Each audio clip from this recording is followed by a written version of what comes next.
ನಾನು ಮತ್ತು ಹುಂಚಿ ಮರ ಅಂದರೆ ಹುಣಸೆ ಮರ.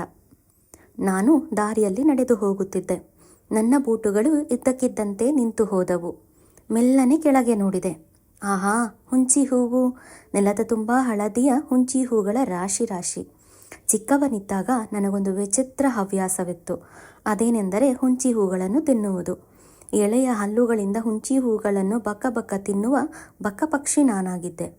ಜುಮ್ಮೆಂದಾಗಲೇ ಹಲ್ಲು ಚಳಿತದ್ದು ಗೊತ್ತಾಗುತ್ತಿತ್ತು. ನನ್ನ ಬಾಯಲ್ಲಿ ನೀರೂರಿತು. ಮೆಲ್ಲಗೆ ಬಗ್ಗಿ 5-6 ಹುಂಚಿ ಹೂಗಳನ್ನು ಆರಿಸಿಕೊಂಡು ತಿನ್ನುವ ಆಸೆ ಮೂಡಿತು. ಆದರೆ ನಾನೀಗ ಪುಟ್ಟ ಹುಡುಗನಲ್ಲ, ದೊಡ್ಡವ, ದೊಡ್ಡ ಪಗಾರದವ, ಪ್ಯಾಂಟು ಬೂಟು. ಇಂಥ ಕಾಲದಲ್ಲಿ ಅದು ರಸ್ತೆಯಲ್ಲಿ ನಿಂತು ನಾನು ಹುಂಚಿ ಹೂ ಹಾರಿಸಿದರೆ ಜನ ಏನಂದಾರು? ಅದನ್ನು ಅಲ್ಲಿಯೇ ಬಿಟ್ಟೆ. ಬೂಟು ಕಟ್ ಊರುತ್ತಾ ಮುಂದೆ ಸಾಗಿಬಿಟ್ಟೆ. ಮುಂದೆ 1 ವಾರದ ನಂತರ ಅದೇ ಹುಣಸೆ ಮರದ ಕೆಳಗೆ ನೋಡುವಾಗ ಸ್ವಲ್ಪ ಬಲಿತ ಎಳೆನಾಗರಕಾಯಿಗಳು ಕಂಡವು. ಕೆಲವು ಹುಡುಗರು ಹುಂಚಿ ಮರಕ್ಕೆ ಕಲ್ಲು ಎಸೆದು ನಾಗರಕಾಯಿ ಬೀಳಿಸಿ ತಿನ್ನುತ್ತಿದ್ದರು. ನನ್ನ ಬಾಯಲ್ಲಿ ಹಂಡೆ ನೀರು ಜಲ್ಲೆಂದು ಚುಮ್ಮಿತು. ಆ ಹುಡುಗರಿಗೆ ಜಬರಿಸುವ ನೆಪದಲ್ಲಿ ನಿಂತು ಅವರಿಗೆಂದೆ, ಲೇಲೇ, ಕಲ್ಲು ಹೊಡಿಬೇಡ್ರಿ, ಯಾರ ಮೇಲೆ ಹೊಡಿಬೇಕು ಅಂತ ಮಾಡಿದ್ದೀರಾ? ನನ್ನ ಗದರಿಕೆಗೆ ಆ ಹುಡುಗರು ಅಂಜಿ ದಿಕ್ಕಾಪಾಲಾಗಿ ಓಡಿಬಿಟ್ಟರು. ಅಯ್ಯಯ್ಯೋ ಅಂದೆ. ಅವರು ತೂರಿದ ಕಲ್ಲು ನೇರವಾಗಿ ನನ್ನ ತಲೆಗೇ ಬಡಿದಿದ್ದರೂ ನಾನು ಬೇಡ ಅನ್ನುತ್ತಿರಲಿಲ್ಲ. ಅಷ್ಟು ಪ್ರೀತಿ ನನಗೆ ಹುಂಚಿಕಾಯಿಯ ಮೇಲೆ. ಸ್ವಲ್ಪ ದಿನಗಳ ನಂತರ ಅದೇ ಮರದ ದಾರಿಗೆ ಬಂದೆ. ಅಬ್ಬಾ, ಇನ್ನೂ ಒಂದು ವಿಚಿತ್ರ ಕಂಡೆ.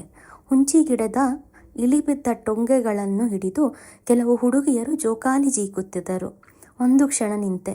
ಹೌದು, ನಾನು ಚಿಕ್ಕವನಿದ್ದಾಗ ಹೀಗೆಯೇ ಜೋಕಾಲಿ ಜೀಕುತ್ತಿದ್ದೆ. 2-3 ವಾರ ದಾಟಿದವು.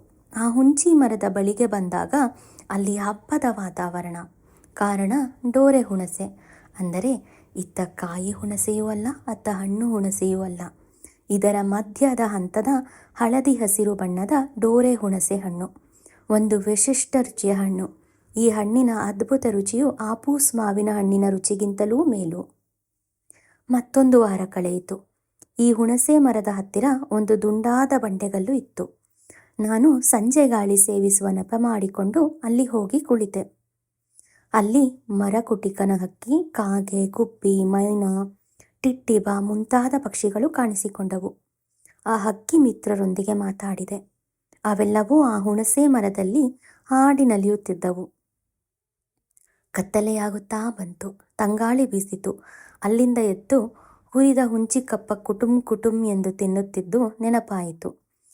ಹುಂಚಿ ಹಣ್ಣಿನ ಜೊತೆಗೆ ಉಪ್ಪು, ಜೀರಿಗೆ, ಬೆಲ್ಲ ಬೆರೆಸಿ ಕುಟ್ಟಿ ಉಂಡೆ ಮಾಡಿ ಕಟ್ಟಿಗೆ ಸಿಕ್ಕಿಸಿ ಜುರುಜುರು ಸೀಪಿದ ನೆನಪು ಮರುಕಳಿಸಿತು.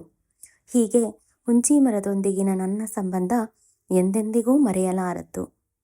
ಮತ್ತೆ ಹಲವು ವಾರಗಳು ಕಳೆದ ಮೇಲೆ ನಾನು ಅದೇ ದಾರಿಯಲ್ಲಿ ಹೊರಟಿದ್ದೆ. ಆ ದೊಡ್ಡ ಹುಣಸೆ ಮರವಿದ್ದ ಸ್ಥಳಕ್ಕೆ ನಾನು ಬಂದಾಗ ಸುತ್ತಲೂ ನೋಡಿದೆ. ಆ ಮರವೇ ಕಾಣೆಯಾಗಿತ್ತು.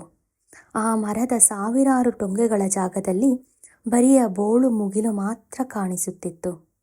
ಎದೆ ಜೋರಾಗಿ ಬಡಿದುಕೊಂಡಿತು. ಅಲ್ಲಿ ಆಟ ಆಡುತ್ತಿದ್ದ ಒಬ್ಬ ಹುಡುಗನನ್ನು ಕರೆದು ಕೇಳಿದೆ, ಏ ತಮ್ಮ, ಇಲ್ಲಿ ಹುಂಚಿ ಮರ ಇತ್ತಲ್ಲ, ಏನಾಯಿತು ಅಂತ. ಆತ ಸಪ್ಪೆ ಮುಖ ಮಾಡಿಕೊಂಡು ಹೇಳಿದ, ಕಡಿದರು ಸರ್, ಕಡಿದು ಬಿಟ್ಟರು. ಓ, ಕಡಿದರೆ ಯಾಕೆ ಎಂದು ಒಂದೇ ಉಸಿರಿನಲ್ಲಿ ಕೇಳಿದೆ. ಹುಂಚಿ ಮರದಲ್ಲಿ ದೆವ್ವಗಳು ಇರುತ್ತಾವಂತೆ, ಇದರಲ್ಲಿ ದೆವ್ವ ವಾಸ ಮಾಡ್ತಿತ್ತಂತೆ, ಅದಕ್ಕೆ ಕಡಿದು ಬಿಟ್ಟರು ಸಾವುಕಾರರು. ಆ ಹುಡುಗ ಆಕಾಶವನ್ನು ನೋಡುತ್ತಾ ಕಂಗಾಲಾಗಿ ನಿಂತು ಬಿಟ್ಟಿದ್ದನು. ಮೇಲೆ ಬಿಸಿಲು, ಕೆಳಗೆ ಬೋಳು ನೆಲ. ಅಷ್ಟು ಕಾಲ ನಾನು ಪ್ರೀತಿಸುತ್ತಿದ್ದ ಹುಣಸೆ ಮರ ಅಂದು ಕಾಣದಾಗಿತ್ತು. ಮೂಢನಂಬಿಕೆಗೆ ಬಲಿಯಾಗಿತ್ತು. ಎಲ್ಲೋ ದೂರದಿಂದ ಅದೇ ಹುಣಸೆ ಮರ ಕೂಗಿದಂತೆ ಭಾಸವಾಯಿತು, ಮನುಷ್ಯರು ಹೀಗೇಕೆ ಮಾಡುತ್ತಾರೆ ಎಂದು.